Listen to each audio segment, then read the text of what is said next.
Okay, so I'm going to call this to order at 6:03. And I have to make a few changes to the agenda.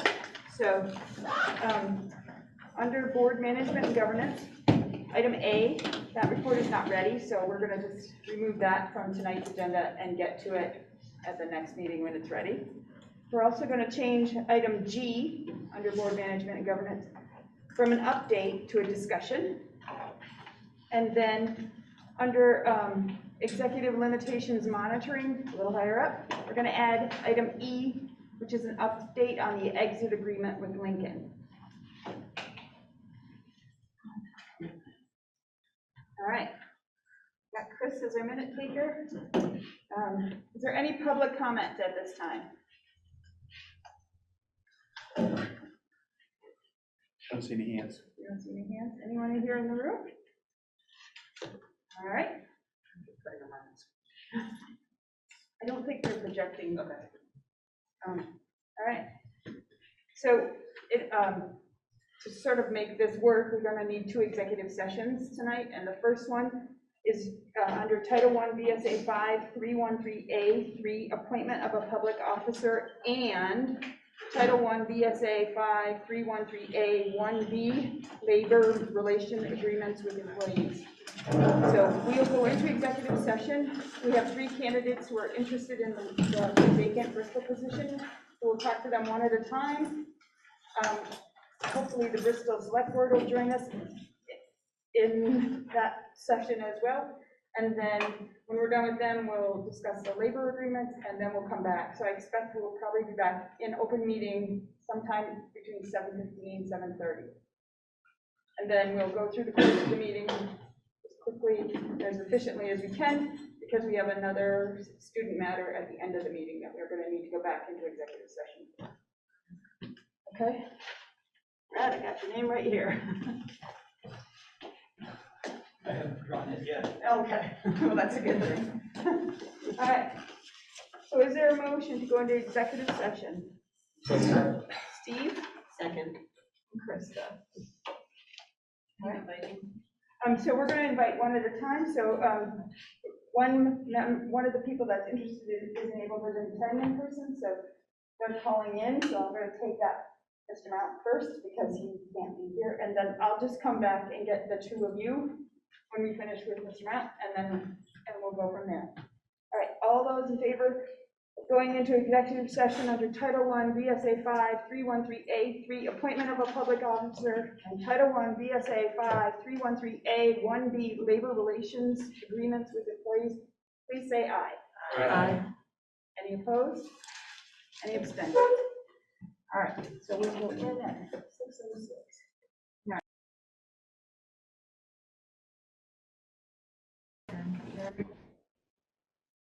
All those in favor of approving the consent agenda, please say aye. Aye. Any opposed? Any abstentions? All right, that motion. Who was the second? Aaron. All right, now we're going to move on to executive limitations monitoring. Our first item is to accept the monitoring report for 2.2 treatment of staff. So moved, Krista. All right. Is there a second? Second, Bailey. All right. Any discussion? If you filled out the monitoring worksheet and you want to send it along to me, I'll touch it. Krista. It's more of a question. I was just wondering, Patrick, I think the appendix that was sent was the survey that you usually distribute to staff for regarding administrators. And is there a typical protocol for how you address responses if they're in like the 1 to 2 range, or what happens next? Like, I know we don't. Anyway, what happens next? So what you're seeing is a combination of responses from all administrators. I have responses for each administrator. So I use the responses for an individual as part of the supervision evaluation process. I'll talk with each administrator about the responses they received and process that with them. Any other questions regarding the report?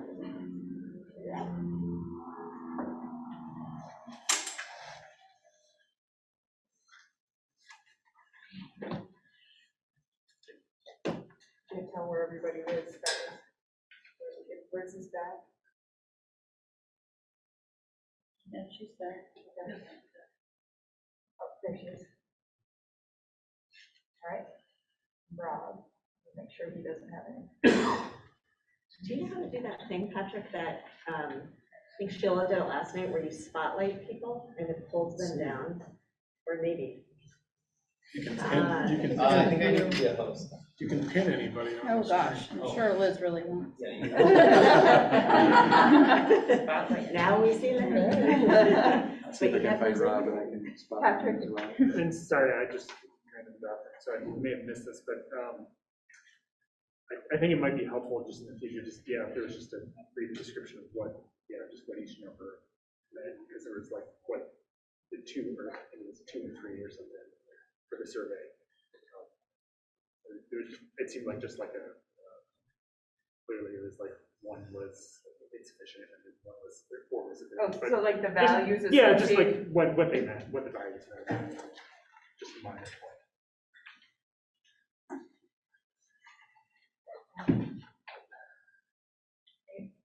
Liz, did you have a question? No?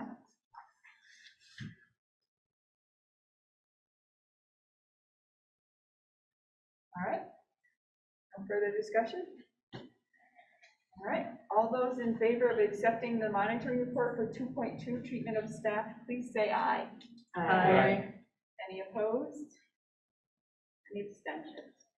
All right, the motion passes. Okay, update on the financial report. It was included in your packet. If you have any burning questions, you can ask them now. Steve, what do you got? Steve, what's the question? You got a free pass this month. Oh. So I would, I'll mark this in my. So I have a question about transportation. Looks like we're down on revenue and we're over on expenditures and all sorts of things. If I'm reading this right, is there some abnormalities driving that, or is it just? Two things are driving that. One, on the expense side, we are transporting a lot more kids to under the 504 or under special ed. So the transportation is getting driven that way. 1, 2, we're just running behind on, we haven't gotten the last payment from the state on transportation. So the revenue should come into line, but the expenses are out of line, over budget. Additionally, we're paying some surcharges for fuel that are painful. Thank you. Those electric buses. You guys work together on that?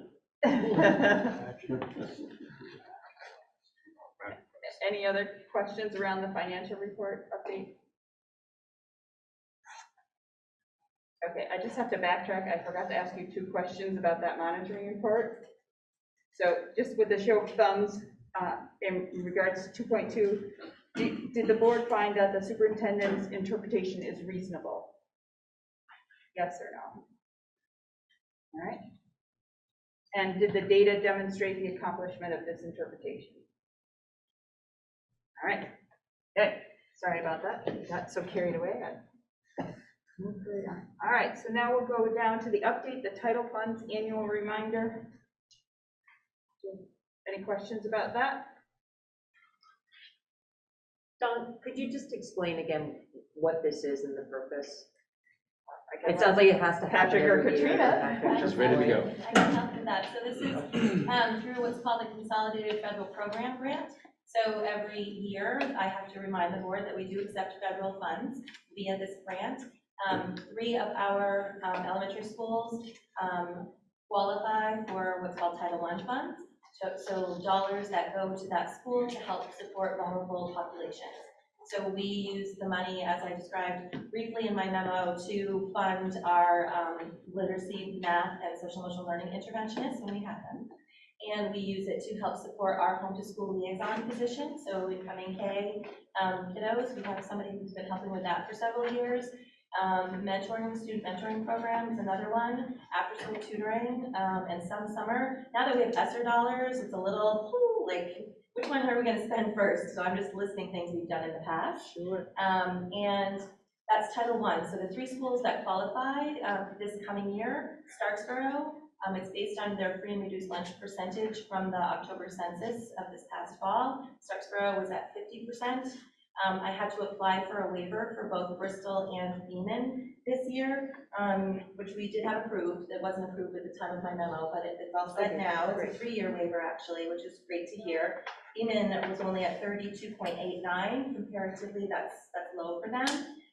And Bristol 35.89 also has been in the high 40s in the past. So those free and reduced lunch numbers, for whatever reason, were lowered, but the state understands that in this time of free meals and ESSER and maybe needing to do another reboot and getting folks to fill out the paperwork, we may be seeing those numbers change in the future, but they've granted the waivers to help make sure we don't lose funding.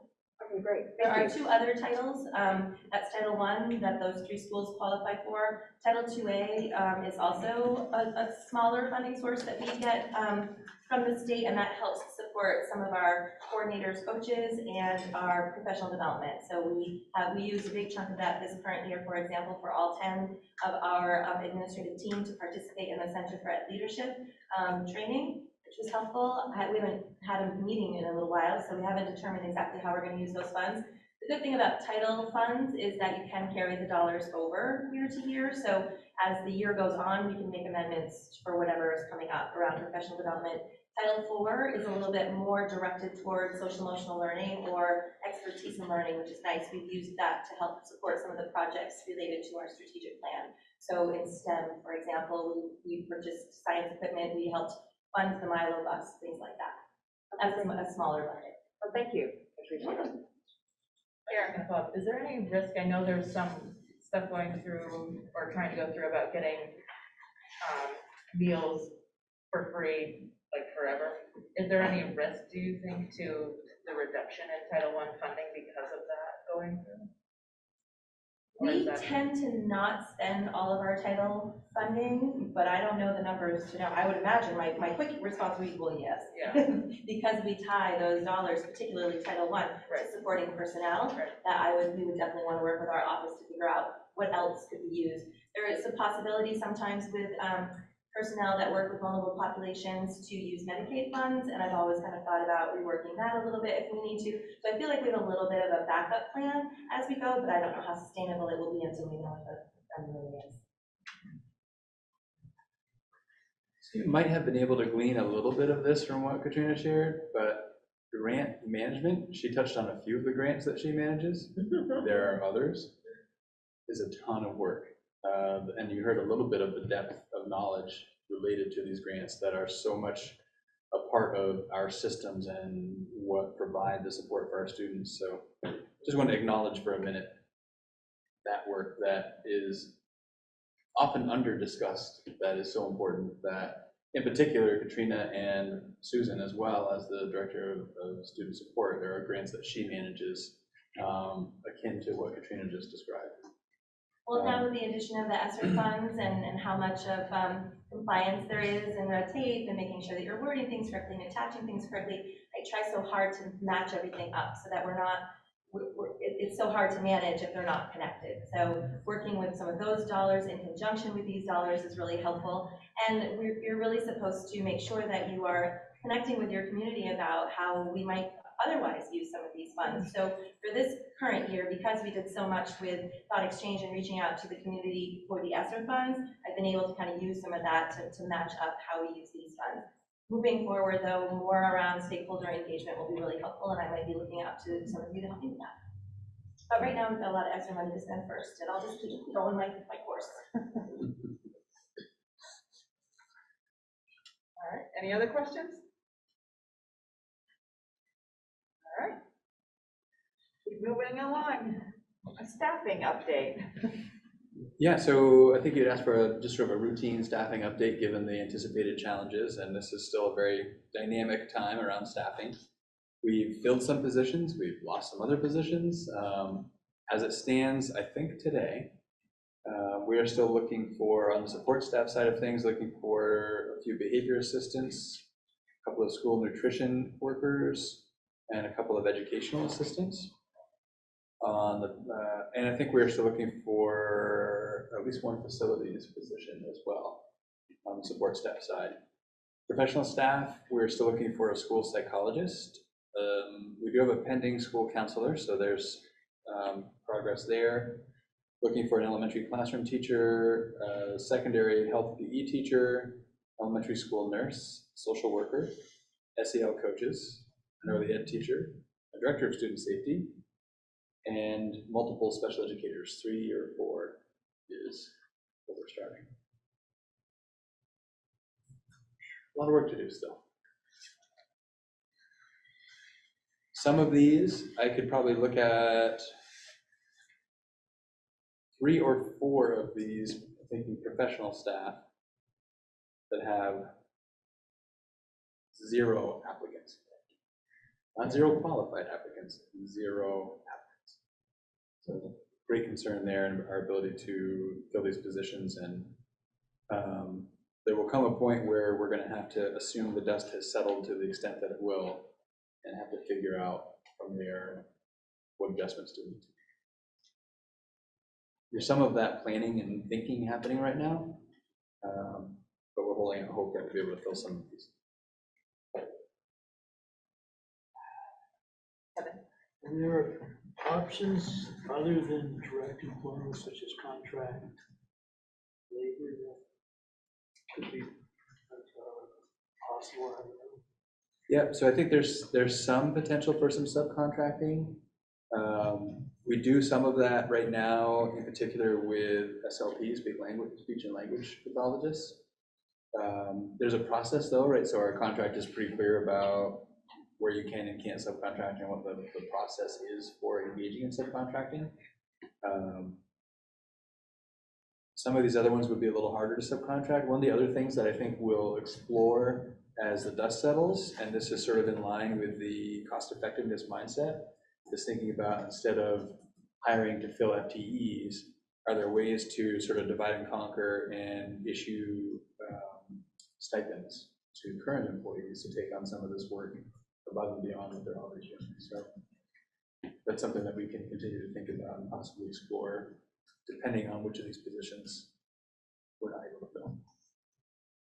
I don't know if I love the idea of stipending a school nurse who's going to do that on top of whatever they're doing. So that's an example of one we may not do that for. But I will say the advantage of being a unified district at this point, for example, so the school nurse position is at Bristol. It's a 1.0 position. If we can't fill that, maybe we can get somebody who wants 0.2 or 0.4 or 0.6, and we may be able to sort of rearrange our school nurses to ensure that we have some coverage every day. So that flexibility is something that we can take advantage of now. So we have more options than we would have 5 years ago.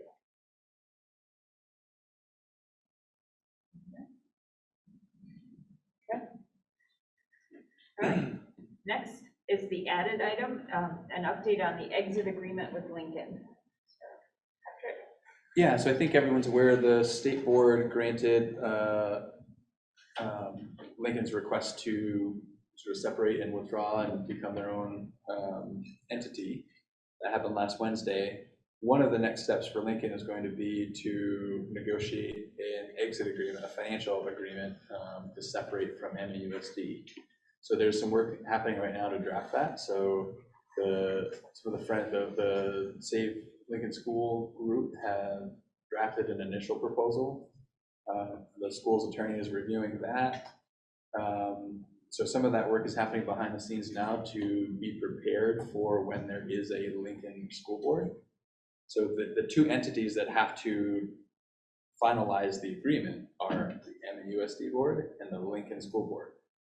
There's no such thing as a Lincoln School Board currently. They're in the process of forming that. Once that's formed, and we have this draft that we've been doing some homework on, then that new school board can come to this school board, have that draft to work from to fine tune and complete that agreement. And then I should say the following step would be to get a voter approval. So I had been wondering about down the road, what the role would be in any of the possible negotiations and contracts. And so being a Lincoln representative, I wondered, has anyone thought about, is there a conflict or not, and what are the roles? It is interesting. We still are MAUSD until we're not. And then you have the Lincoln School Board, which is really dealing with the kind of the elements, but all the students, but yet it's, so I don't know if there's some guidance that could be looked into when the time comes in terms of what's appropriate or not. Yeah, I've talked some with Dina about that, thinking about when, like, unfortunately, it doesn't sound like it's as clean as there's a date certain or a step that has been taken. I think it's more likely to be topic specific. If the topic really is about MAUSD post next year, then it's probably appropriate for, at least at this point, the Lincoln representatives to recuse themselves, because it isn't going to impact Lincoln at that point. MAUSD is different than it is now. So I think it's going to be finding that line. What are decisions that impact next year in MAUSD with Lincoln versus what are decisions that will impact MAUSD without Lincoln? Right. And again, I'm also thinking about the other things that are negotiated in terms of governance and participation, and I don't know where that happens in terms of, is there continued, like, what is going to be the governance process between them? And is there future representation, even if they are separate? And does it have to be a supervisory union? When does that sort of piece, you know what I mean, come in, and then how does that play a role? Because it was sort of the old days, but then it's only one school district, and it sounds like there's some recent stuff that's been coming up, right, about that. So just putting that out there, because I can see there are a lot of legal issues, and I want to make sure as a board member, you know, ethically in our, you know, fiduciary responsibilities that, you know, we're getting the proper guidance so that we're not involved or could be involved, you know, appropriately. Sure. Yeah. Yeah, and so Dina, I've been in conversation with Dina, and it's not crystal clear yet. I think what I do think, and I'm not sure exactly when you're talking about governance, et cetera, and the relationships that you're talking about. So I was thinking about Lincoln representatives on the MAUSD board and when their involvement makes sense and doesn't make sense. Another layer is, at what point does the electorate of Lincoln have a vote in something that is MAUSD related? There's another layer to that same concept. Right, and does the current MAUSD board have any say in any of that? And then what would be the role of the current members? I guess is kind of what I'm asking, and I guess we'll get there when we get through the process.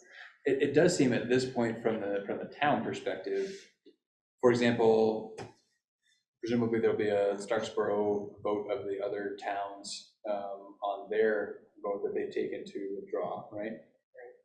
At this point, it looks like Lincoln would not have a vote. So the Starksboro withdrawal vote would be 3 other towns, not 4 other towns voting for that next step, because Lincoln was granted approval from the state board. And because we're not talking about anything that impacts FY23, it's only FY24 or beyond. And so Lincoln wouldn't be part of MAUSD at that point, given the state board's decision on Wednesday.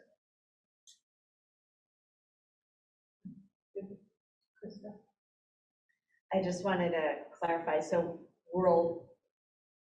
is it later in the agenda where we're going to have a chance to parse through some of that a little bit more? I think that was the intent with the change from update to discussion around the merger study committee. Yeah, okay. Because there is a lot to unpack, but right now you're talking specifically about the exit agreement as it relates to our financial relationship. So the steps are, our legal counsel is looking at the SCS proposal from Lincoln, and then it would go to this board for review. Yep. And then basically once this board and the Lincoln School Board, when it's formed, agree, that agreement then gets put out to the voters to agree to it. Might be just the other 4. I don't know. I'd have to clarify to see if Lincoln has a vote on that, or if it's the other 4 towns that vote again to accept that agreement. So this is like a whole new learning process. As it evolves, we're gonna get more information, so. There's a lot of that Right, learning right. happening Well, as we go. just remember to be flexible, because the information's coming and it might not always be timely. Somebody said way back, being on a school board is like making minute rice over years and years. Because that's how long it takes to do everything. Well, even in the merger study meeting last night, facilitators reading an email she got like that afternoon from somebody. It's like, Yeah, so hurry up and wait. All right. Okay, so we're gonna move down to board management and governance, and at the beginning of the meeting, I removed item A because that report is not finished yet, so that'll be on at the next meeting. So we're gonna move down to the action item to approve the interpretation for 4.8 ownership linkage. That arrived under separate cover. Is there a motion to approve that language? So move, Krista. Okay. Is there a second? A second, Sandy. Sandy. So I just want to say, this is the first policy that didn't have an interpretation. So I thank you so much to Erin for taking the time and really tackling it, to figure it out. All our other policies already had interpretations built by the individual boards and accepted by this board. And so this was a new policy, and Erin took on the task of writing the interpretation so that the report can be written.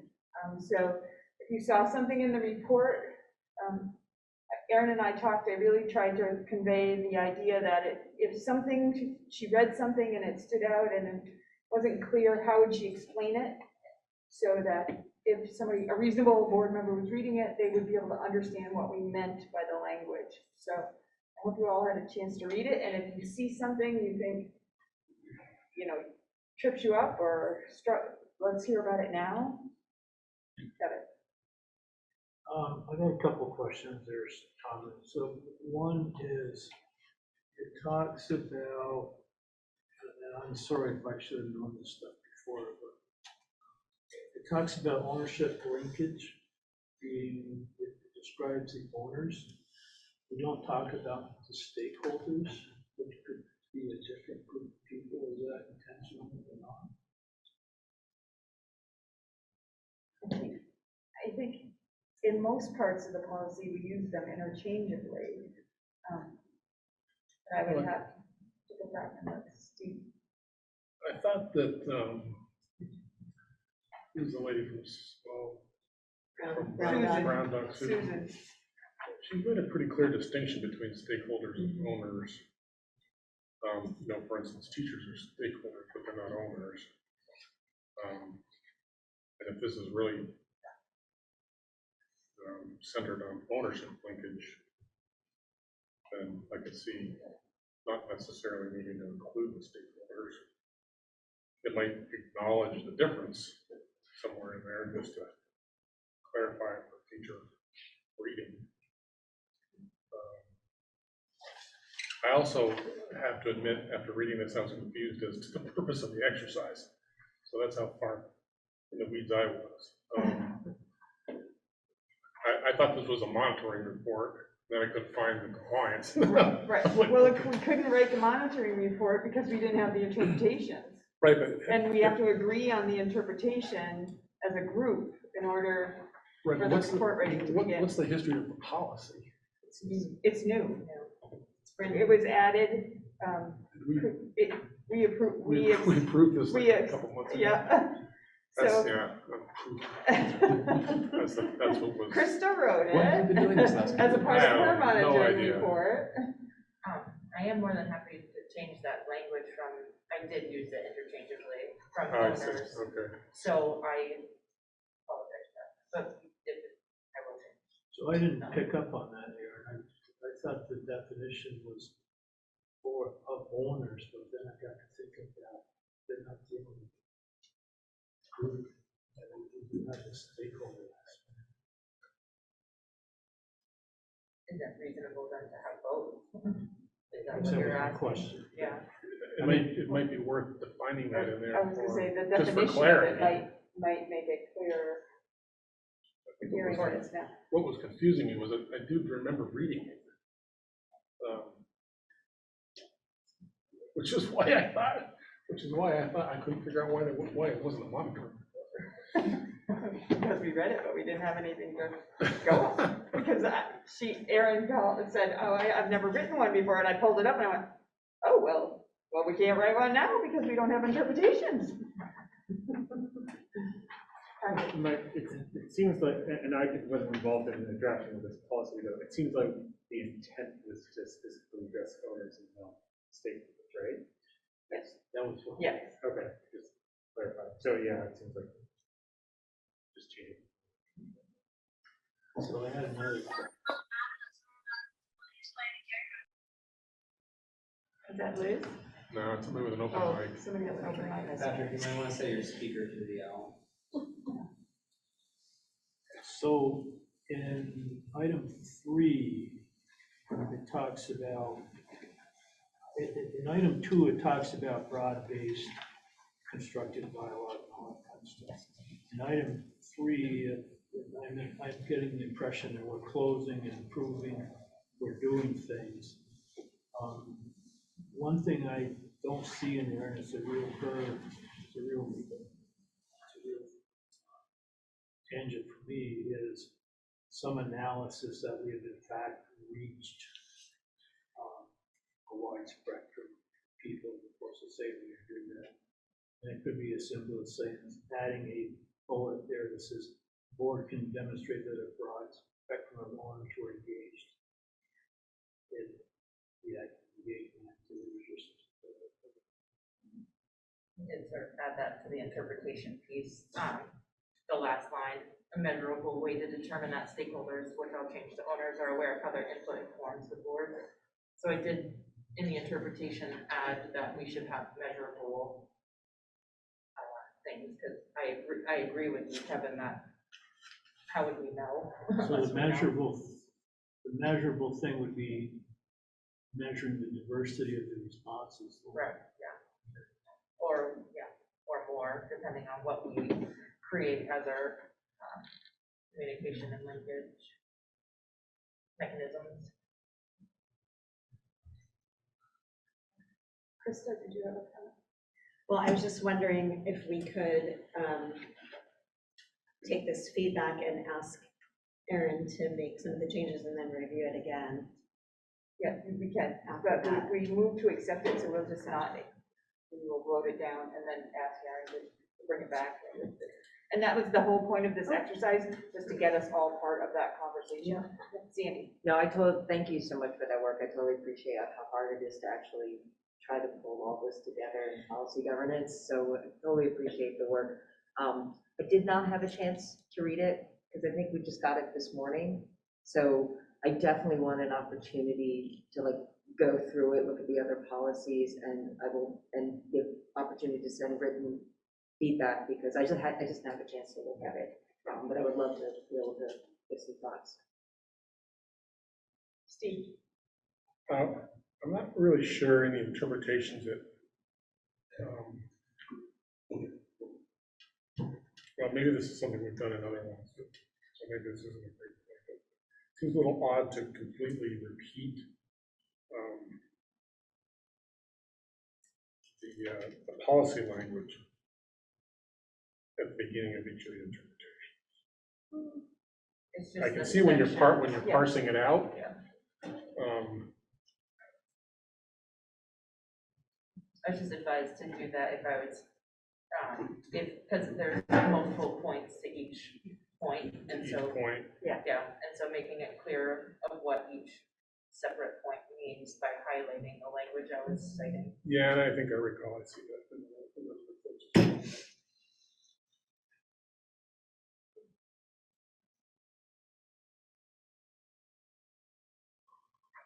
Any more feedback? We can look at it again. This is a huge, it was a lift to get this, to come from nothing to, It's good. yeah. All right, so, don't take it personal, they're probably gonna take it voted down, but that's okay, because the exercise was great to have a conversation as a group about. Sure, if you forward, and then I'll forward them on to you. Perfect. All right, so the motion was to approve the interpretation of 4.8 ownership linkage. All those in favor of approving that language, please say aye. All right, all those, got a thumbs up from Liz. And all those opposed, sorry, I had a brain cramp. All those opposed? All right. Any abstentions? All right, so we're going to bring this back again. If you send the comments to me, then I'll pass them along to Erin so that she can factor them in. All right. So all right, our next item is to appoint a Bristol community member to fill the vacant Bristol seat.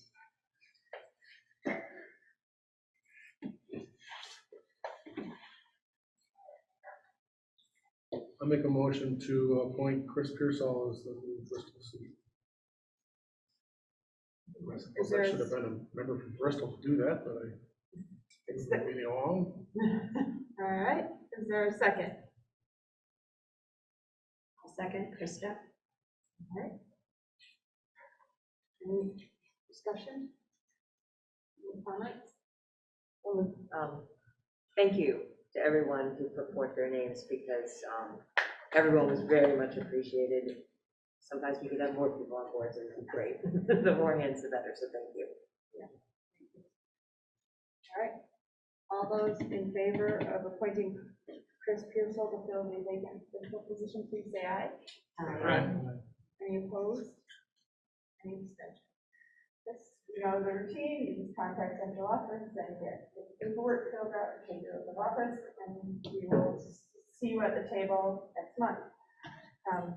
We will also be looking for a note taker next month, so. Paid. Note taker. Same hours. Yeah, same hours. It's like almost the same thing. All right. Okay, next is an action item to ratify the MAEA support staff collective bargaining agreement and authorize the board chair to sign the agreement on behalf of the board. So moved. Krista, is there a second? Aaron? All right, any discussion? Good work. Good work. Thank you all for Thank you your for work all with that. that, it's a ton of work. Thank you, Katrina, All right. Patrick. All those in favor of ratifying the MAEA support staff collective bargaining agreement and authorizing the board chair to sign the agreement on behalf of the board, please say aye. Aye. Any opposed? Any abstentions? All right, thank you. Next is an action item to direct the board clerk to send a note of recognition to our retiring staff. Liz, that would fall to you, just so we felt the need. Krista. Yeah, I was just going to add a little context that we have been talking about how many folks have served the district for a really long time and how could we honor and acknowledge them, and then recognizing that a lot of that every individual school is usually doing that in some way. So that's great, and that in addition, it would be nice if we added a note from this group in particular. I think it's great, and I don't think we do it enough. Here we are. So Liz, I'll be happy to lend a hand if you need a hand getting things ready. Just let me know. All right, so we have to give Liz some direction. So moved. Krista. Did I do that? Nope. All right, Krista, is there a second? Bailey. All right. All those in favor of directing the board clerk to send a note of recognition to all the retiring staff, please say aye. Aye. Any opposed? Any abstentions? All right, that one passes too. Discussion and next steps on the Levinson report. So you want to lend a hand with this part? Oh, Well, sure, I mean, I think it sort of weaves into the community engagement committee update, so we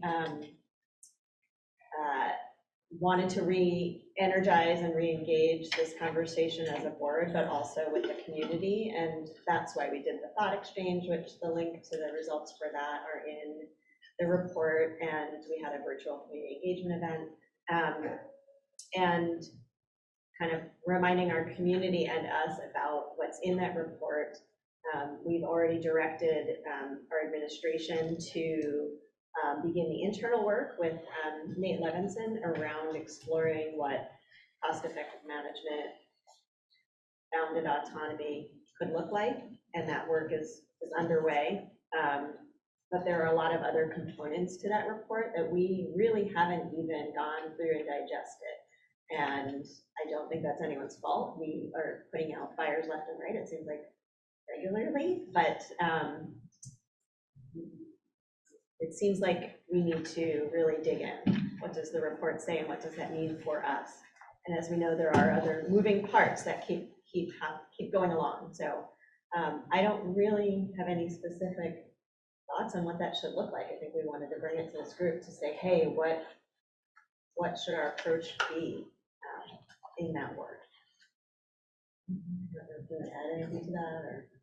And, you know, I know a piece of it, we were thinking about, could we spend some time at the retreat digging a little more into it? So we have that sort of longer stretches of, and not as pressed with the deadlines, that would be maybe a place to start. Steve? So, when I was reading the thing, I was trying to wrap my head around how you would actually develop a plan.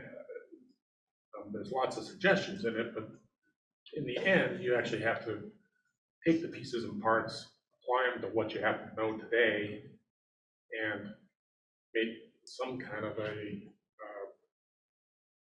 conceptual stab at what is this going to look like for the next,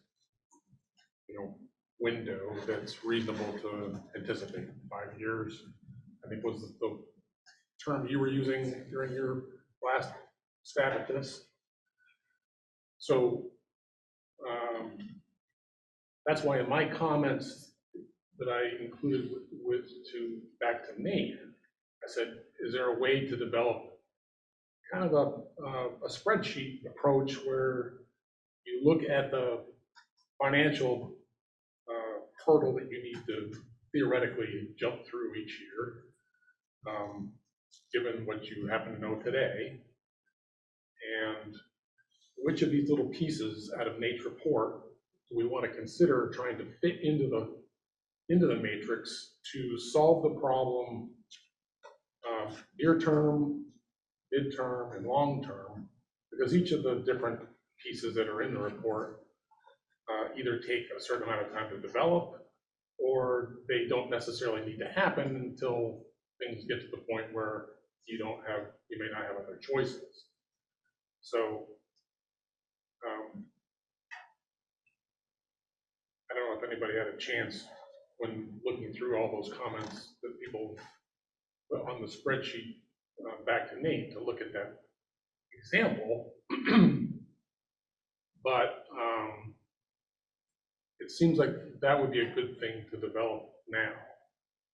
Just a graphic that kind of puts all the pieces up in like a cloud up above a chart of maybe a reset on the financial analysis that you guys can see with everything that's just shifted to Montpelier, and the different Lincoln leaving, or whatever the financial pieces are that have changed the landscape. Get a reset on that. Get Nate's theoretical numbers maybe up in the cloud. We can talk about which of these pieces seem to be a short-term solution, which ones are a long-term. We've already sort of said the cost-effective and bounded autonomy items are short-term, so we're working on them now. But what are the other pieces that are in that report want to maybe get started looking at them now, because we know they take longer, and if we do need them, we want to be able to have the planning done ahead of time to to execute them when the financial picture looks like it's necessary. The moving sixth grade is an example. We haven't really fleshed out the pros and cons of moving sixth grade. There's pretty strong feelings about it in a lot of different directions. Is it something we even need to consider at the moment? Does the financial picture say we need to consider that in our mix right now because we're headed for a problem if we don't consider something like that? And so it may be that for each of these things, we may want to at least discuss them on their own merits, each of these different topics, so that if we do want Patrick and Floyd or his administration to delve into them more in advance, we could make those suggestions.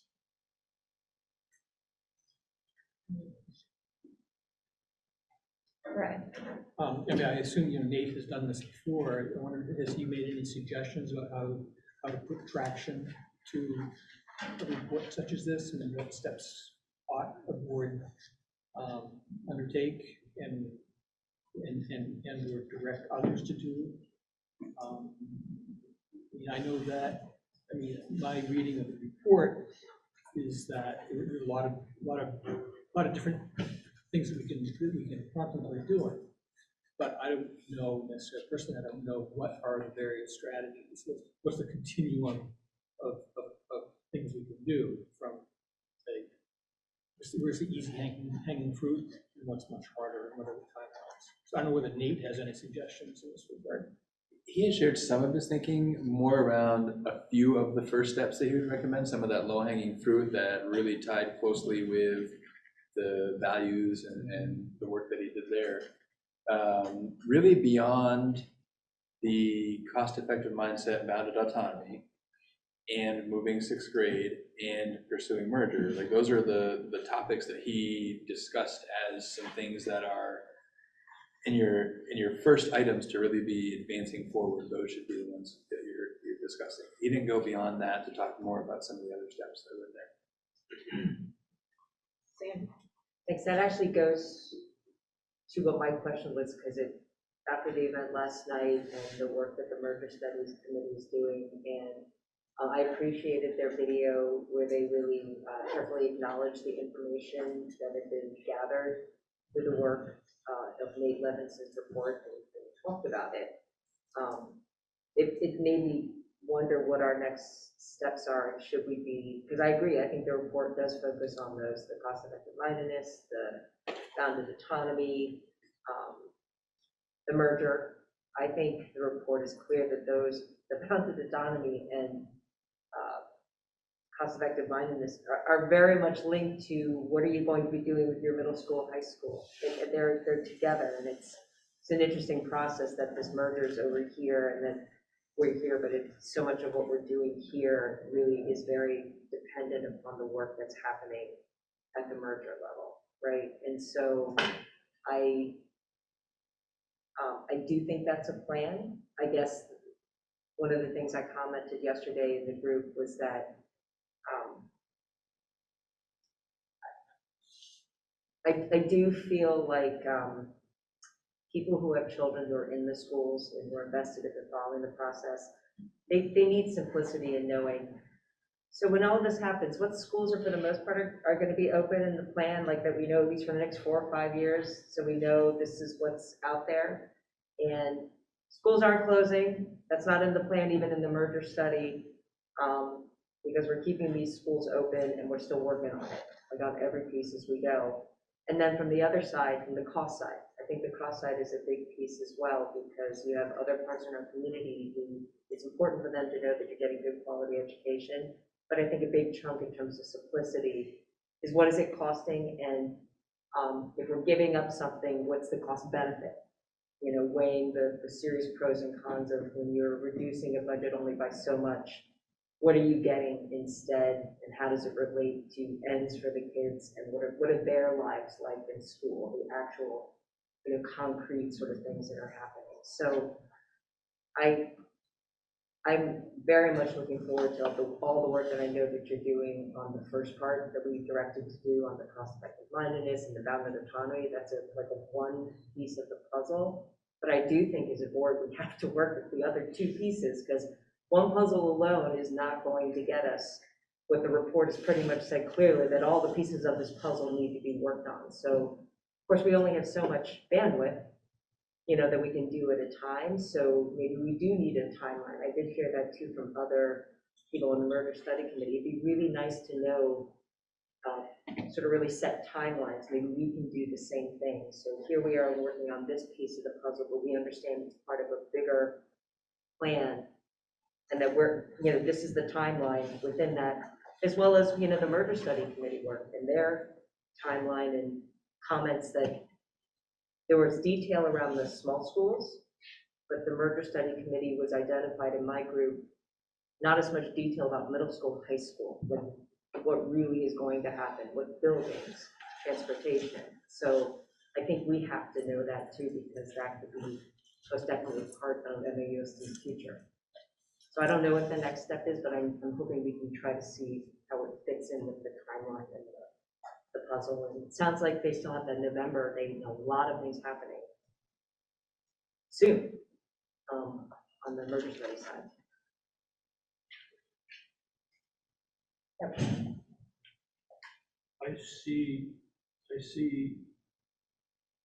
I don't see a lot of complexity here. I see two basic approaches, and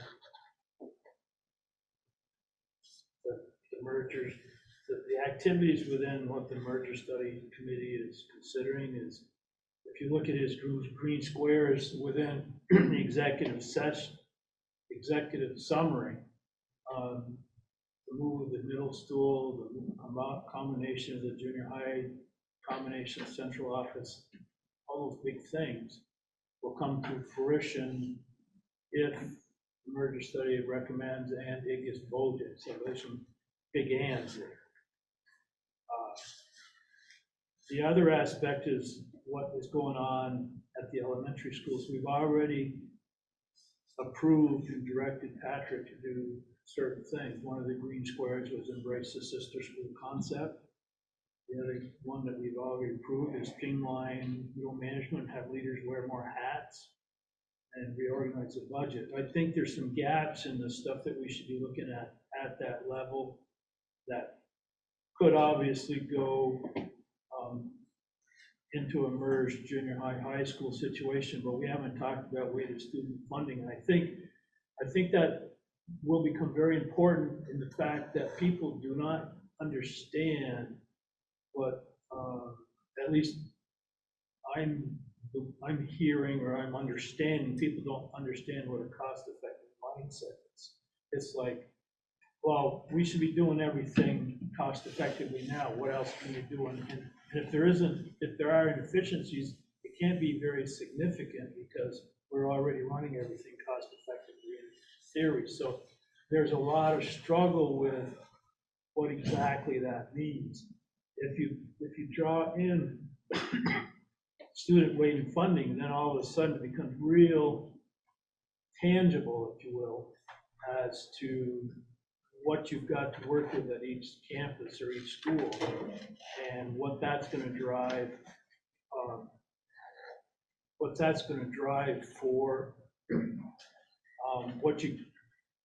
the whole cost effectiveness, if you will be a result of that. A couple other green ones that are kind of within that probably too, with some of the stuff about coaching and intervention, how that all gets laid out. But I think that whole grouping for the elementary schools shouldn't be looked at necessarily in some sequence. I know sequence is a word, but it shouldn't necessarily be. It should be looked at more closely. I think there's things already going on, particularly with understanding. If you start looking at how you're going to operate schools without an autonomy, it's going to obviously impact what you have for coaches and interventionists, and a lot of this stuff becomes interrelated, that he gave green squares to. So we can focus on how to make the elementary schools more efficient, more cost effective. If we take those squares and treat them as one thing and then understand that there's a lot of dollars to be saved and there's a lot of educational benefits to be had with the bigger pie in the sky merger issue, but at this point, I'm not sure that whole situation has to be determined by the voters, not by this board. So. And I have Rob on. Rob? Yeah, to start with Kevin's last point, I think that to me seems the biggest point in all of this is what this board has control over in regards to the recommendations Nate made in his report. We don't have control over a merger.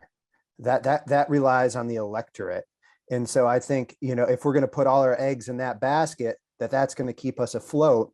I think that's a foolish, and no one has mentioned that, but I think, when I look back at Nate's presentation, aside from the report, it really seemed like he was speaking more to a phased approach. And like people have said, tackle those low-hanging fruit first. See what savings you can find, what efficiencies you can find. And then if that doesn't get you under, let's say, just hypothetically, the spending threshold or an acceptable tax increase for our voters, then what's the next step? Is it moving sixth grade into the middle school? But I think there needs to be a timeline. There needs to be an understanding for folks that if this occurs, then this. If this, then this. But to say that the merger is the thing that we're going to hang our hat on, that's not in our control. So I think focus on the pieces that we tangibly can put into place, either as soon as possible or if need be in the foreseeable future. Okay. Patrick, and then Stephen. I would agree that they're focusing on the things that can be done. The low-hanging fruit immediately makes sense, but I also think there's strictly having a wait and see approach on that may be waiting too long. And then it seems like not necessarily expecting to have it happen, but starting to think about contingency plans for if the cost savings cannot be found, especially knowing, like, not wanting to have a rush process if something like, if the board decides at some point in the future that the sixth grade proposal is something to move forward with, having some advanced planning and trying to avoid situations that, for example, have been seen in with a similar transition in Middlebury. That seems kind of advisable just to get ahead of the game, even if that doesn't actually transpire without, well, also keeping in mind like not wanting to do a huge amount of excess work either. It's not necessary. Yeah, so one of the reasons to have maybe an update on the financial picture is to understand where these steps may fall short. And if it may also be a selling point to folks who are considering whether the merger makes sense or not. If they can see that by our financial projection, if we don't have a merger, we're going to be doing more drastic things than merging, which people have been trying to avoid, which the report says we can avoid if we do certain things. But if there isn't some evidence that the current financial picture with whatever monthly you're doing and all the different moving parts hasn't been reanalyzed and kind of reprojected. One of the things about when I asked for clarity in Nate's report from Nate about the numbers he was using, whether they were escalated numbers or whether they were raw numbers, he said that's for your business office to respond to. So he either had a number that we were going to be short by $11 million, or we were going to have a number that was short by 1.5, depending on whether he applied an escalation to it or whether or not the voters would agree to a 5% tax increase compounded every year.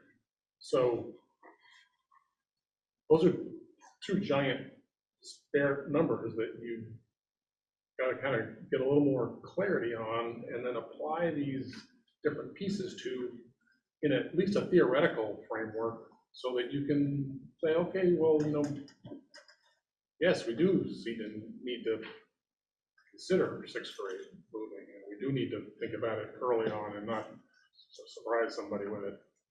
And by the way, everybody, the merger is not just maybe it's not as great an idea as you'd like, but it's pretty much a big piece of this puzzle, and if it doesn't happen, we're gonna have to think about some other things. Krista, and I just want to point out the time, we're committed at 8:30, so, and we have a couple of more things.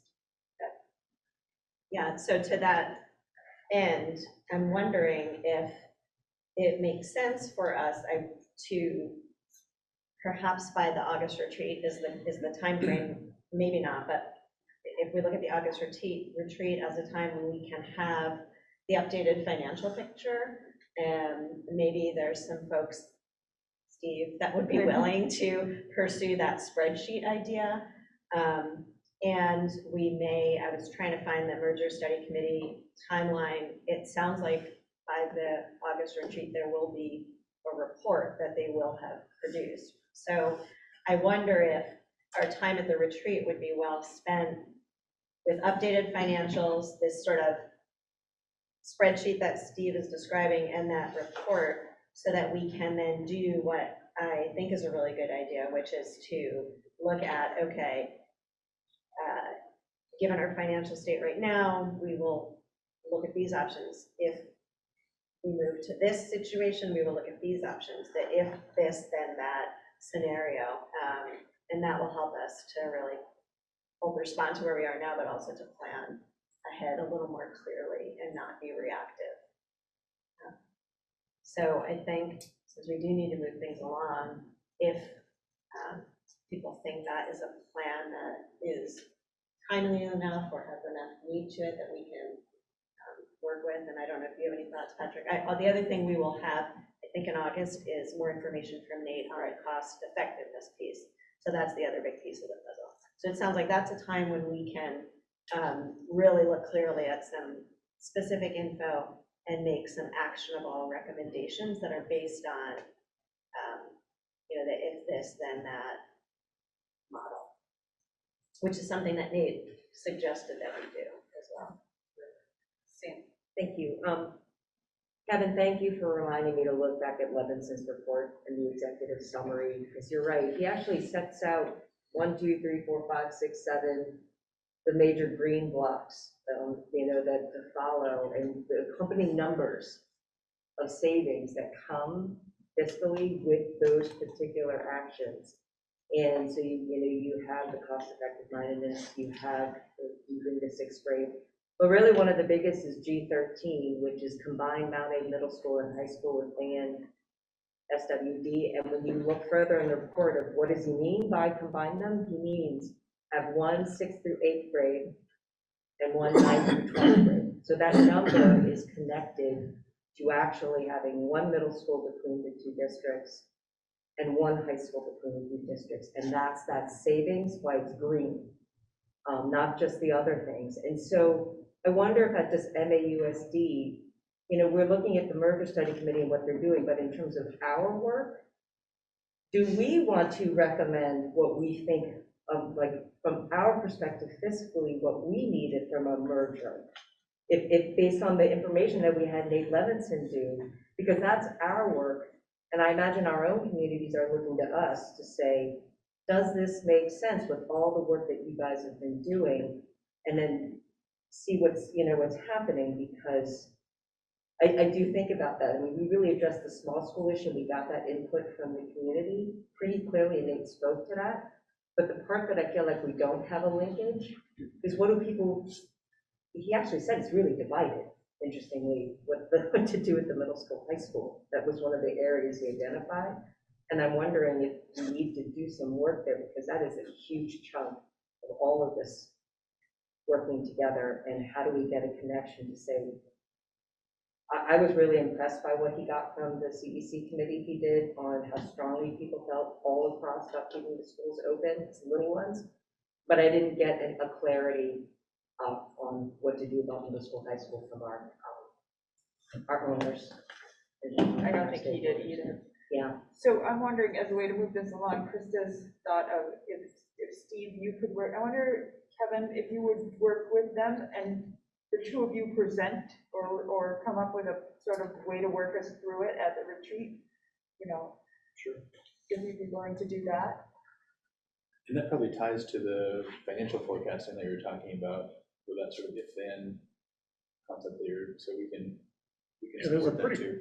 And I included an example in my comments to Nate. I don't have a real great way to grab onto it right now, but if you looked into the spreadsheet of the questions and responses that people made to Nate's report, he provided some feedback on all those questions. Oh, the one from when he first presented it, When he yeah. first presented, there's a big spreadsheet there, and in that spreadsheet is my comments. I believe there's a link to mine. If you two are willing to work and help us through that at the retreat. Yeah, and I think the main thing to do is to understand, all I'm doing is taking his little green boxes with their numbers, throwing them up in a cloud, and there's gotta be, I took his projected, climb in the costs over until FY30, I think it was, and put them across a line, and then started putting these dots down below to see, what mix would get you over the finish line each year, just as a dart throwing exercise, just as an example for people to see what a plan. Obviously, there's lots of discussion about whether or not you take one of those items out of the cloud and put it in the matrix. But in the end, we would develop this matrix, people could see it.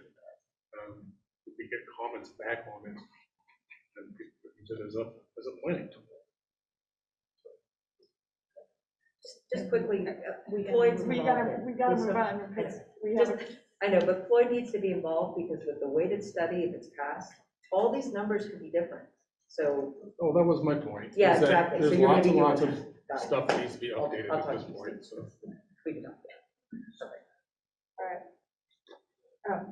I'm gonna move us along, we've got 10 minutes, and that's not enough time for this part of the discussion, but that's what we got. The discussion, because we have a student ability. So we can come back to it after, but I don't know that we will have a lot of steam left. So, merger study committee, just a touch base and about some of the stuff we heard last night was the first time we heard it. So just a chance to kind of hit on it, and Patrick can provide a little more context than we got last night. Sure. Where to begin? So, stemming from the state board's decision on granting Lincoln's move to withdraw, so that it happened to be that same day that the merger study committee facilitator reached out to the state board chair saying, in the event that the merger study committee recommends merger, we'd like to be scheduled for the July agenda of the state board, so that in the event that it is recommended that we have that placeholder and can have a seat with the board to get approval of the articles of agreement. They granted that agenda item at the July meeting, and the response back from the chair, which it was shared with everybody yesterday, was an email that contained a lot of really important points for consideration. Essentially, and there's some reading between the line that needs to happen with that communication. The way I read between the line, which is consistent with the way others I've talked with are reading it, is and I've started watching, I'm not all the way through the May 18th board meeting, the state board meeting, where Lincoln, there was a discussion with the board and all that. There was a general air of concern about the ability for this to be feasible for Lincoln, and I think that's a reasonable concern, and lots of people share that.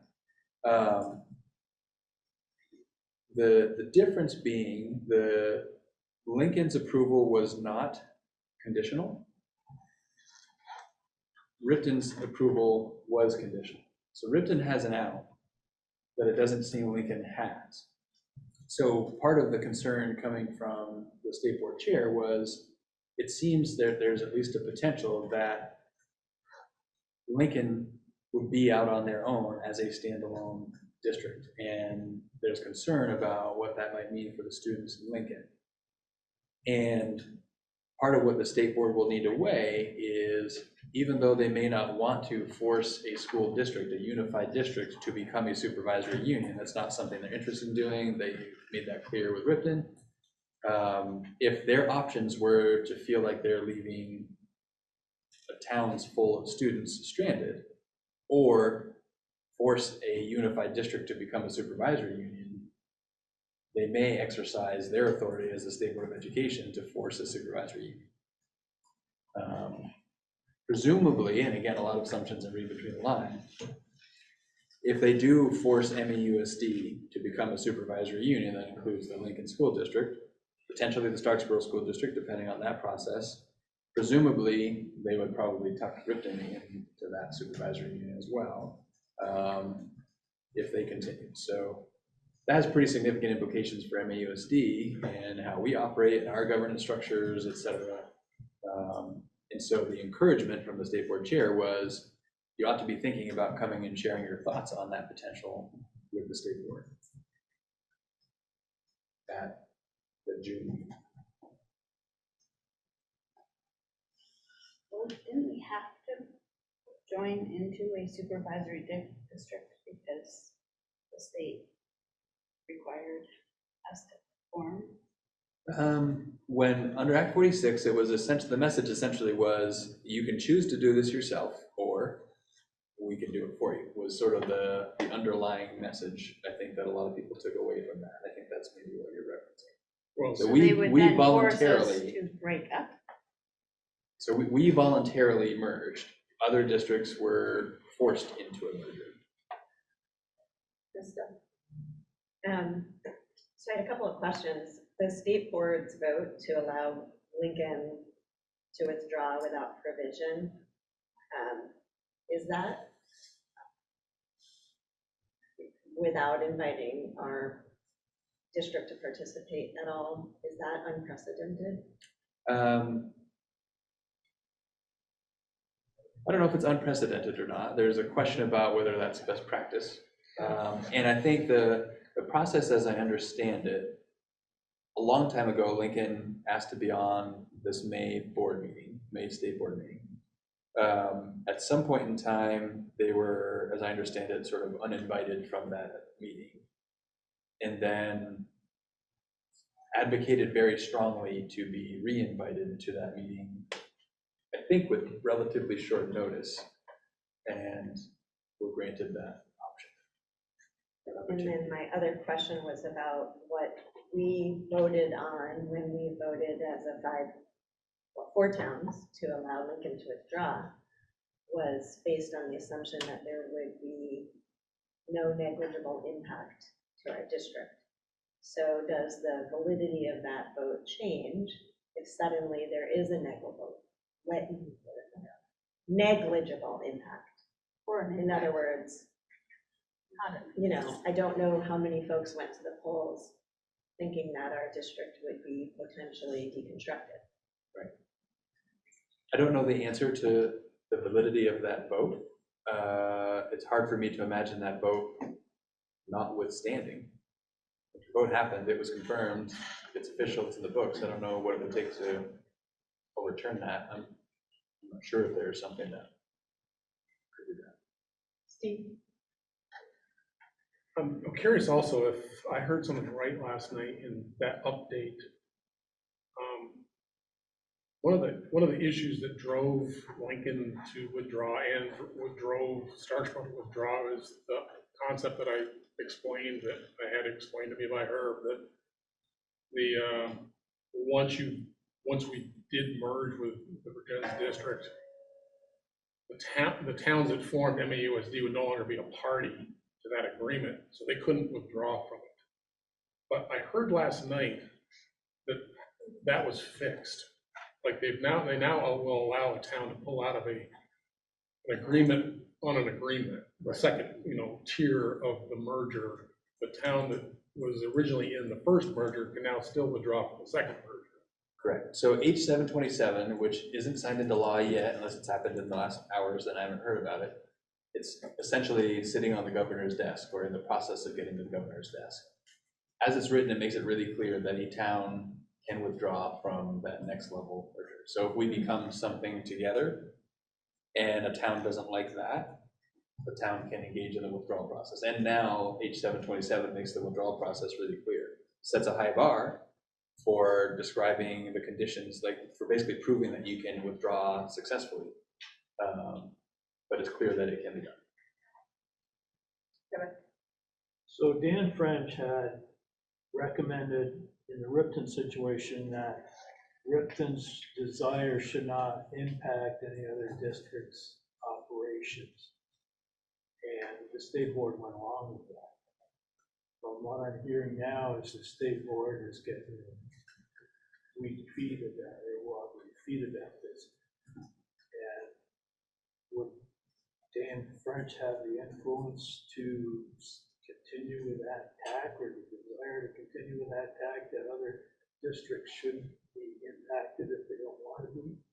And then I guess the other thing is the state board ultimately can say, Lincoln, we can't separate the two. I would say there's disagreement among the board under the current legislation about their authority to say that. I think some members of the state board believe that by statute, they have to say yes as long as all of the conditions are satisfied and the town has done what they need to do in the withdrawal process, even if they don't think it's necessarily a good idea or advisable or feasible. The conditions the town sets, not necessarily the impact they make to another supervisory district or process. And I don't know what Dan French would say about it, but I know Dan French wrote a white paper that said there should be one school district in the state of Vermont. Yeah. So presumably, he would not think highly of taking a district and making it something more sort of disjointed rather than bringing more districts together. Krista, and then we're gonna have to pause and come back. I thought I saw in the email thread that Dan French would be in communication with our district about all these things that are brewing. Yeah. So what's happening kind of simultaneously, AOE legal counsel and our legal counsel, Dina, are having some conversations about all the legal stuff, some of the stuff that Sandy brought up before, trying to understand and unpack what that all means. The state board chair is wanting some conversations with folks, and Dan French has reached out to Sheila and I, wanting some conversations about all of this. So those are some meetings that are scheduled, but not a lot's happened yet. So that may help give some more insight into some bigger picture things.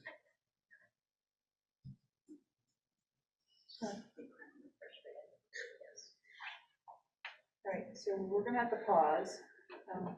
We can decide when we come back whether to continue or to table, depending on how long. But we have an executive session under to discuss a student matter. So we'll invite Patrick and the parents of A of the student to join us. So under Title I VSA 5313A 7, academic records for suspension or discipline of students. Sorry, and we'll have David Wells join us as well. Is there a motion to go into executive session at 8:32? Sorry, we're coming back. And then we'll have a public comment Yeah, we'll have to and finish. everything Yeah, after. yeah, we'll have to come back and finish the rest at that point. And move to go into executive session for the assistance. All right. Second? That's it. All right, all those in favor of going into executive session, inviting Patrick, David Wells, and the parents of the student, Title I VSA 5313A 7 academic records or suspension or discipline of a student, please say aye. Aye. Any opposed? Any abstentions? All right, so we'll move to the other room. But if you'd like to table the rest, I'm fine with that. We'll just have another meeting that requires to jam more in. We are not going to have 2 meetings in June because there's too much going on at the beginning of June for families with graduation and it's not possible to cram it all in. Yes? Just a clarification, do I have a monitoring report then due on that next meeting, the one, so we're skipping one and then having one at the end of June? We're having our regular business meeting at the end of June and then you get July off. Okay, could you just let me know if I have something I have to do? Yeah, when we start putting the agenda together and pinning everything in that we push off. So, is there a motion to table the rest of the agenda? Yeah. You don't, Table. It's really just, it's just 2 items. You're on. We're on public, okay, I just noticed. Second. What do you want to do, Krista? I just wanted to say one thing. Okay. all right, We'll wait a allow minute. you to say Oh, one all right, thing. withdraw that motion. All right, Got till Sorry, 10. I promise it'll be very fast. all right, so let's just plug ahead and see where we get. 10 minutes. I need 1 minute. Go, go. Okay. The spreadsheet that we sent with the engagement report, we would like board members to, between now and our next meeting, to please look at all of the tabs and make any comments or note any questions you have about the thoughts shared, because there's some good info here and it would be helpful to have your feedback on. So How would you like to receive that? you can do it right in the, No, yeah, no. can't do it right in the spreadsheet. Okay. They So can send it to go you. tab by tab and then send me your thoughts and I'll add Oh gosh, Krista, I just noticed that it had all the tabs. them. There are tabs on the bottom. Yes, Those there are are the tabs on the themes bottom. of all the thoughts. And the ones highlighted in green. And the ones highlighted at the bottom in green are from the virtual community engagement and the others are from Thought Exchange. And the thoughts are shared in the order in which they are ranked in the Thought Exchange, but they're separated out by theme. When do you need that by? Whenever our next board meeting is. And I'm gonna need to. I'm gonna put it there. So just Okay, a I'll do that. clarification, we have to comment on the white ones and the green ones, or the white ones or the green ones? The whole thing, like as you look at a tab and you look at all the thoughts, what general comments do you have? You don't have to make a comment about every thought. So I could Just tab one. thematically, yeah, as I read those, I noticed blah, or we noticed my should head do was blah, spinning. or I think I have a question about blah. I noticed my head was spinning. And so our meeting in June is the 21st, so, yeah, don't wait that long. We won't wait that long. I'm gonna I say we'd remind like you it by all. Flag Day.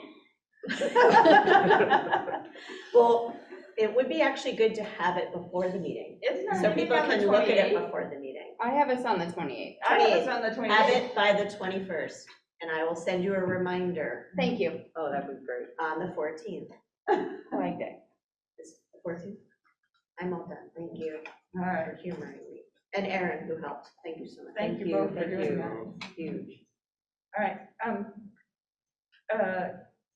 Brad, it's your turn to do communication key points. Before we move to the meeting getting closer to adjourning, we left for executive session talking about the merger study committee update, which we were in the process of debriefing the email that everyone saw that came from the state board chair.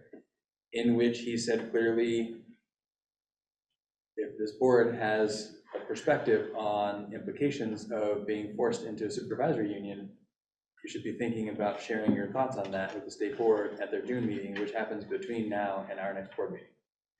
When is the June meeting? June 15th, I think it is. So I intend to put together thoughts on the implications of being forced into a supervisory union. It's probably in the board's best interest, if there are people that have thoughts on that, to have someone accompany me to that meeting representing MAUSD. Is there a way to share any ideas without open meeting or no on that? Can we send comments to Dawn? You can send comments to me. Don't copy the whole board though, just send just a message to me. And if there's an individual board member that's interested in participating, should they let you know as well? That would be great if you're interested. Liz and Patrick, I have a question. Giving the thoughts or input from MAUSD to the State Board of Education, do you feel that's the superintendent's role, or is that a school board role? I guess I'm just not clear on that, so. I think I see it as both. A lot of the implications are on the operational side that I'm better positioned to speak to as superintendent than the board is. For sure. Right. But there's certainly a governance perspective as well that I think the board could and should speak to. So I feel like Right. both are important information to help the state board understand our thoughts. So my concern is I don't know what the board's thoughts are on this, because we speak as a whole, not as an individual. And so that's why I say that, because going to this without, I can give my personal opinion, but I have no idea the input from the rest of my board members, because I also don't know what the implications are of that, what that email had in it. And so I do see the need for timeliness, because this is an important decision point. And I'm just wondering if we need to give some thought with input on how to proceed, if in fact we should have a board view on it. I'm confused because he talks about a meeting in September to review SU boundaries. Is that different than the conversation what we're having right now? No, I think that's a date by which they might be thinking about making a decision. Okay. So they would want input ahead of that. And they don't meet in August. That means June and July are the opportunities. Okay. Krista? Rob, don't get very mad, but is it something we might consider revisiting at another June meeting? Because I mean, it's really late, and I was really hoping we would have more time to unpack this and really talk about and educate. We still have folks here with us from the community. Really, what is it about, an SD versus an SU that is of concern to you, and I think to some members here, and how do we get our heads around that? And we don't have, it's so, anyway, I think that's a really important conversation for us to have. And when we thought about not having another June meeting, it was before we knew we might need to defend our district in this way. So I agree. So I think it's really the meeting's important. on the 15th, and the week of the 14th there's just too much going on at school that particular week. Liz and Rob have their hands up. I Oh, you see that? Oh, I'm sorry. Yeah, Krista told me, I just went, let's finish this track. We would have to warn this as an open meeting. Right. Right, so. Right, but here's what I'm thinking, there have, like, Patrick's new and Bailey's new and Aaron's relatively new. There are some questions that have come up that if we could take an hour to sit together and kind of talk through some of those questions, those three of us, and then spend, another 2 hours talking through that piece at the most. I just don't know if there's time to do that before the 15th. I don't know that there's time in the schedule. we can't find time to have a meeting between now and the 15th, is that what you're saying? I'm wondering, because there's graduation and there's events with graduation, that's three people that are here. June 1, 7, or 8. 7 will be a conflict with the community engagement committee, I don't know. We can postpone that. Right, so that keeps the 7th as an option then. I mean, I would suggest we go with whatever the most number of us can do, and our administrators. You said 1, 7, or 8? So why don't we, You don't have to warn the meeting for 2 weeks. No. 48 hours. Yeah. And if it's a special meeting, it can be 24 hours. so should we do a poll? Raise your hand if you can do the first. You can do the first. Hold on. Hold up, wait a minute, Yep. wait, can we see Liz, did you Depends guys? on what time. I have something else. Don't I have that? So Liz and Rob, if you can just hold your questions, we're trying to find a date for another meeting, could you do the first? The first is, I mean, there's also a community engagement thing for the merger study committee on that day at all of the schools across both of our districts. Over at It'll be over 4. by 4:30. It's over at 4:30. I can do the first. So the first in the evening hours. Raise your hand if you can be there. Which hours? The first. Prefer not to do it on, because of the merger study committee thing, that same day, but I can do it. And Liz and Rob, you guys are yeses for that? Maybe. Yes. Yes. So 10. Alright. And then the 7th, It's a Tuesday. and we'll Do I need another day? if it- postpone the if community first- engagement committee meeting if it has to be. We're just trying to see if one option produces more people. Everybody will still do the first. I don't know. I don't want it. I'd rather do the first. So June. Kevin, you can't do the I've 7th? got a conflict. Okay, one, Steve?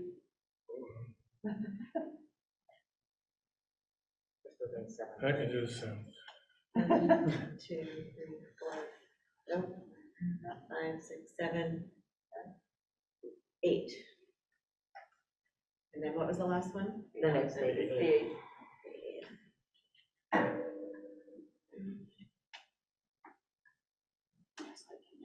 I can't do the.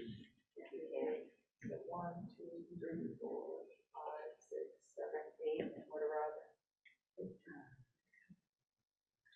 Robin, Liz on the 8th? 2.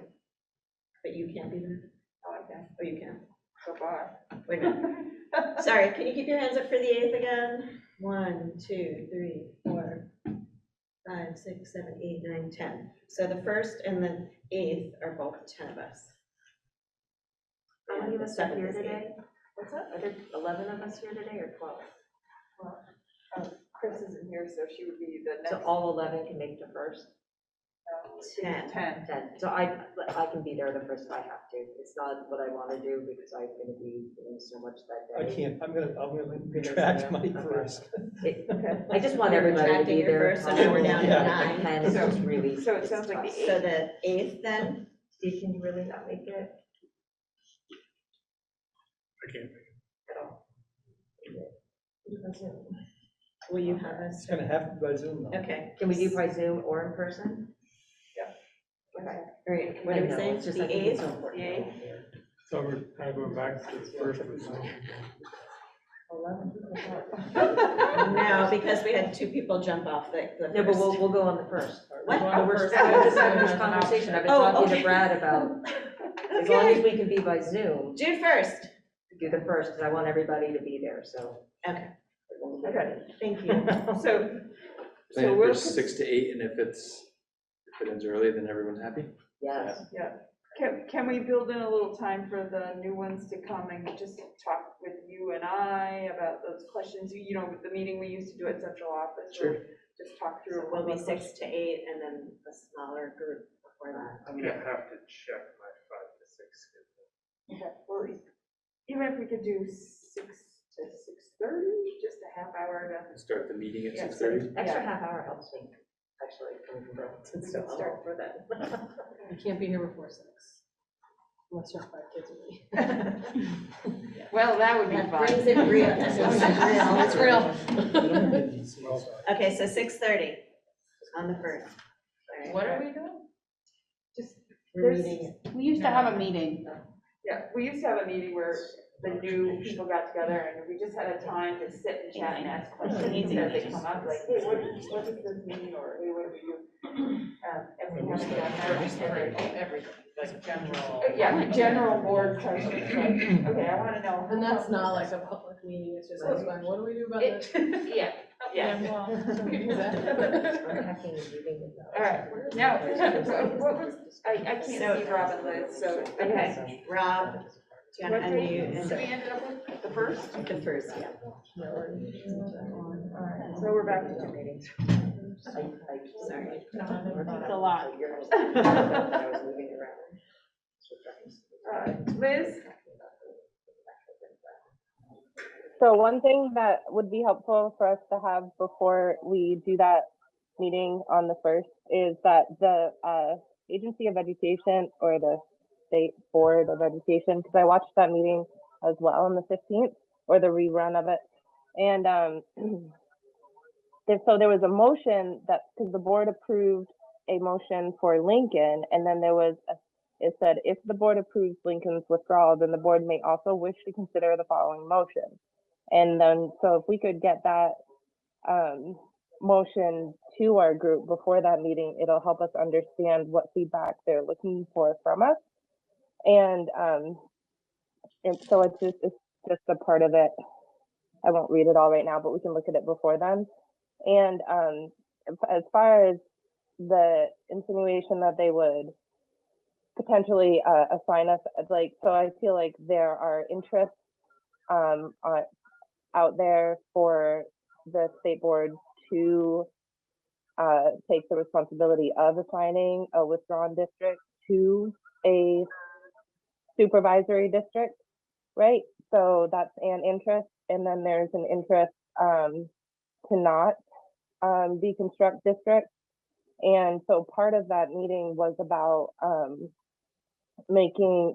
that the withdrawing this town had to prove that if something happened where they were unable to meet the education quality standards, and they were unable to provide that education in their town for any reason, they had to prove that there were neighboring districts that had the capacity to take their students should their students need somewhere to go.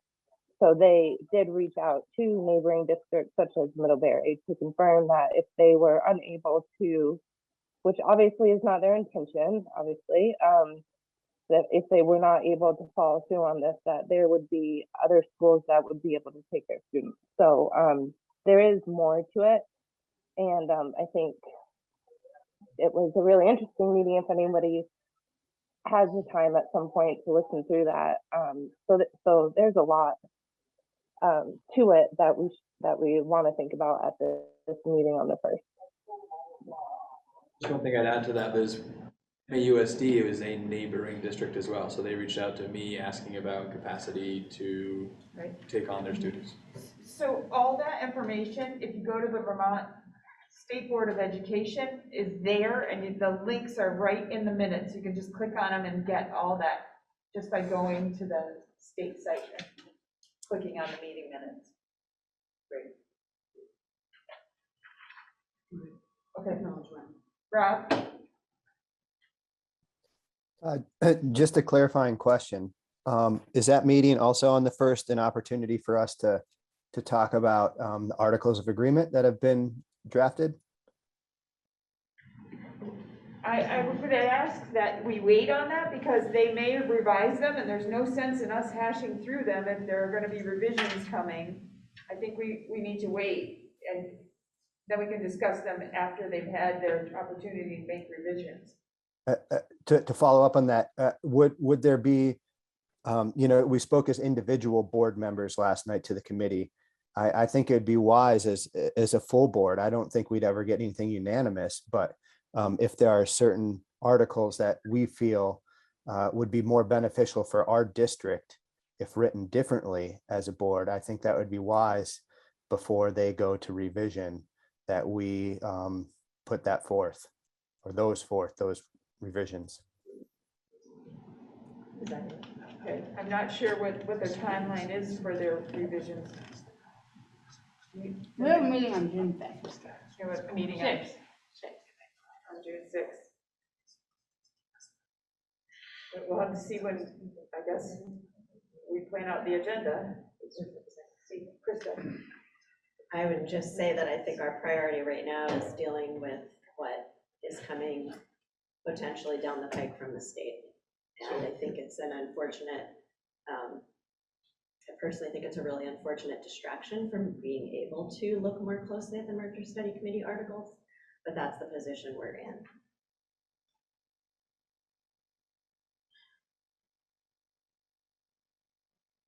Sandy? I mean, I think we do need to focus on the immediate for sure. I do have a follow-up question, if anyone knows the answer. Was last night's event the taking their draft articles to the MAUSD board for input? No. That was not last night's thing. I just wanted to make sure that there will be another thing. Once they're finalized, they'll be submitted to each board.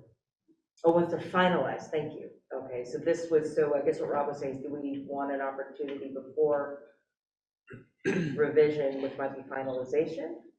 Is the next revision the final?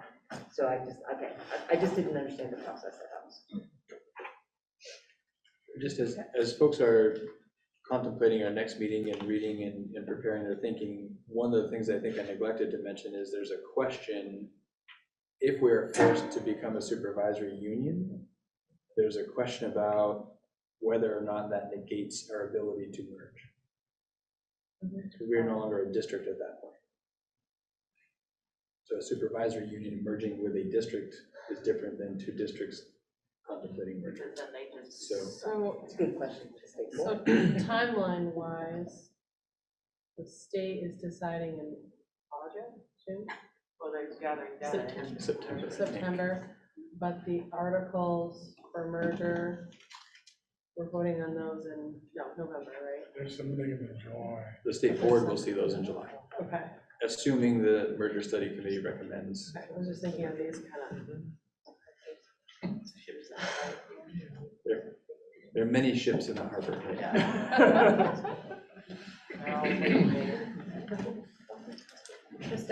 But it seems to me that even if the merger study committee recommends a merger, and even if it recommends and then puts their report to, they present their report, we still as a board can discuss and have public conversations about whether we think it meets our needs. And I think earlier we talked about doing that at our August retreat. And I think what we have to say about it and how we convey that to our community has an impact. And so it is sort of, the timing is tough, and yet I don't think it's totally unworkable, I guess. I think it is what it is, but I think we still have the opportunity to chew on it as a board in light of our future planning, even if the report has been submitted to the board. Because there won't be a vote until November. To Patrick's point there, our ability, the sort of efficacy of any of our thoughts, they might have some relevance to our community, 5 towns, but it may not be at all of interest to the state board. Also, I feel like we'll be behind, or to be too late if we wait for them to finalize and give our input without giving them our opinions ahead of time and somehow forming or helping if we want, that's why it goes back to, if we want a merger to be able to allow other possibilities, I'm just saying we should That consider was what the we do whole now. intent of the meeting last night, is have the two boards come together prepared and give input. Finalized input, but Well, that to- informed your choices as to what articles are rewritten and that kind of stuff. Well, yeah, but I mean, how many more times do you want to give input? Well, I realized the draft was out there and stuff, and I don't know how much notice I knew that there was a meeting in which we would do so, but we as a board, not individually, have not had an opportunity to discuss it, like all together on the issue and on the draft articles. I can give you my personal opinion, and I can hear various separated opinions, but I do not have the full discussion of where we act as a body, and I really do listen to all of the perspectives, because I think they come from places of knowledge, especially those who are on the merger study committee. So it's hard for me to get so that's why I really feel, what is our role as a board in this process, and what should we be doing in terms of making decisions? If we want to influence it, do we want this merger? And if we do, what do we really want it to look like, and how can we convey that? And if we find, and is that worthwhile, separate from the merger study committee? Pretend you're not even on that merger study committee, and you're only the MAUSD board like I am. What would you like to be able to convey as a board to that committee if you were not on it? That's kind of where I'm coming from, because I'm not on it, and I feel like as a board, we're about to be potentially merged, and yet we as a board aren't making recommendations. I just think it's strange. So the process is they send us the final version to both boards for. Up or down, I guess? I don't know. Well, we're not, we can't. Well, we can give them an up or It's down, but they don't advisory, have so, to follow it. so if it's advisory, they're seeking our opinion at that point, as a board. I don't know what they do with that information once they get the advisory. It's non-binding. I know it's not binding, but I'm saying perhaps that's like, oh, okay, well, maybe we'll make a couple more adjustments. I don't know what other purpose there would be to give us an advisory role. There has to be, I mean, the reason to get an advisory role is so that you might make an adjustment, I would think. Otherwise, why bother? Right. So I think that's part of the process. Maybe it's not clear in the timeline that they would react to our advice, but that's part of the process. So The other is they're doing so much work. They really, I so appreciate all the work the merger study committee is doing. I would be so frustrated that I've been going to meetings week after week, and then at the end, after the final draft, I finally get a whole bunch of recommendations from the whole board. I would have been like, oh my God, we could have used that when we were doing this work. yeah, but that's the process that they outlined. They're gonna finalize, they've given us a chance as individuals. Maybe that wasn't quite the correct approach, but they got our opinions ahead of making the final. And now we're going to get a chance as a board to make a statement about the final. I agree with you. I mean, if that's what happens, that sounds like that's the process.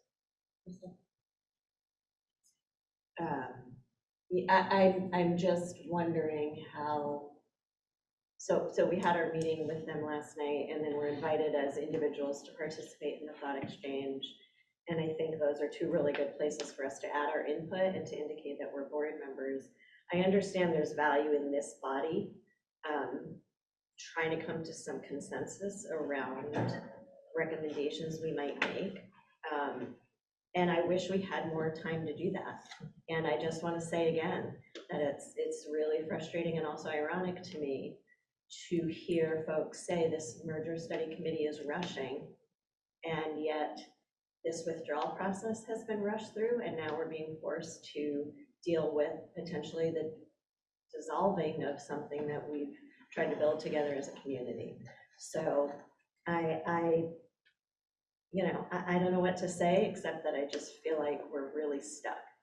And I really wish folks would have thought about that before they initiated this process in this way.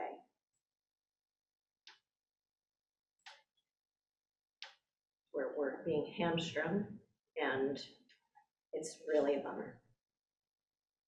And to be told that we have not been trusted as a board, it just feels like a slap in the face. We've been incredibly respectful of our community. We've been open. We've engaged people in conversation repeatedly. We've pivoted and been flexible and invited community participation. And folks have just wanted to do what they've wanted to do on a different timeline with very little consideration for the impact of others. So I would love to have more time to talk about all this. We don't have that time.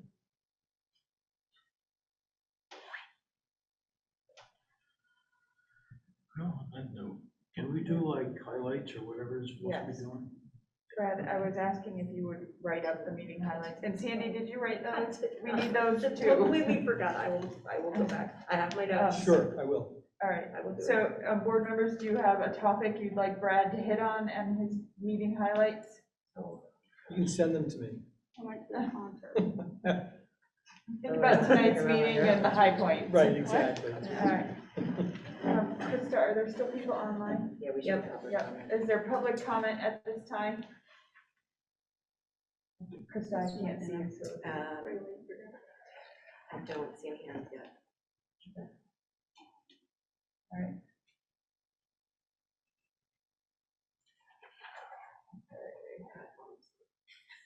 All right, no public comment?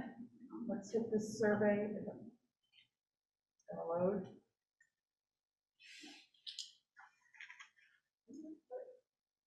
Do you Can have I do it as public? I was gonna do it as I'll do it as public comment. No, you can't do public comment from the board Okay, so table. can I do it as, because I was trying to, I want to say that I agree with Krista that I think this board has done, all of us have worked so hard and done tremendous work. And I look forward to our next meeting on the 1st to really flesh out the ramifications of the email, to really look at it in detail and, you know, really think carefully about, you know, what's going to happen. I'm trying to remove, you know, the parts that feel hurtful, understandably, but also just to be like, what's the raw data? I'm hoping we can really like dig into what does this mean. And I think that's going to be important on our June 1st meeting. We do. All right, okay. It's Brendan, yeah. All right, Go ahead, Brendan. Brendan, you can unmute and speak. Yeah, just real quickly, I think that based on this information, I think the vote that happened to,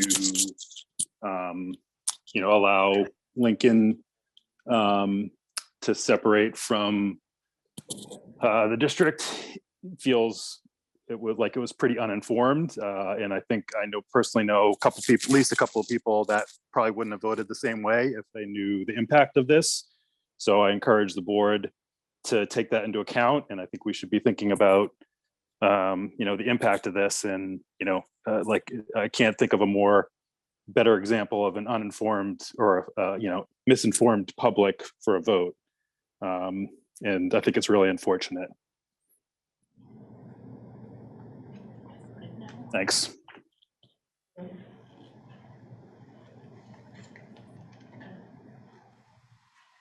any other public comment?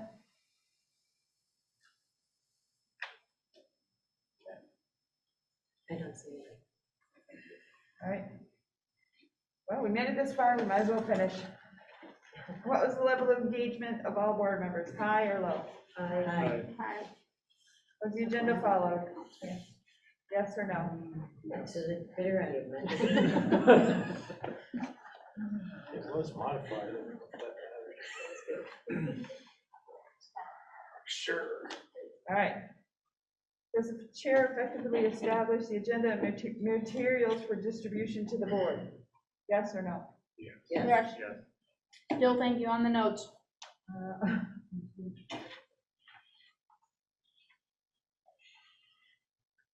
Is the chair effective in fostering a professional culture regarding fair and open deliberation, full participation of all members, and ensuring the integrity of the board process? Yes or no? Yeah. Yes. Other feedback for the chair?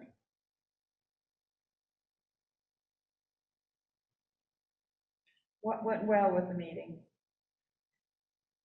It's not midnight. You better watch out. Hey, it's not the I latest wouldn't be yet. saying that, you were just gonna table it a while ago. We've had later. What suggestions do you have for ways to improve future meetings?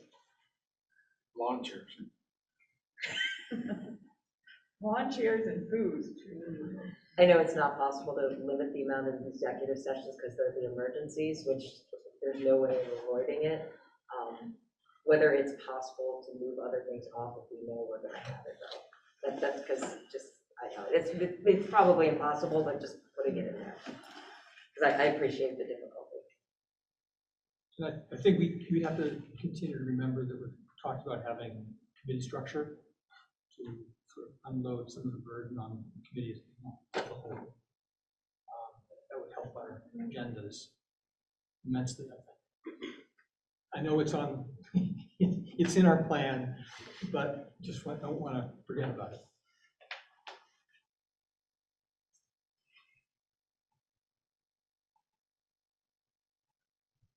We have Steve and Kevin, the ad hoc retreat planning committee. Yes. We were voluntold, I believe. I didn't realize it came with a title. All right, is there a motion to adjourn? Yes, so moved. 10:45. Sarah. Second. The concert was Steve. great. All those in favor of adjourning, please say aye. Aye. Any opposed? Any abstentions? Thank you.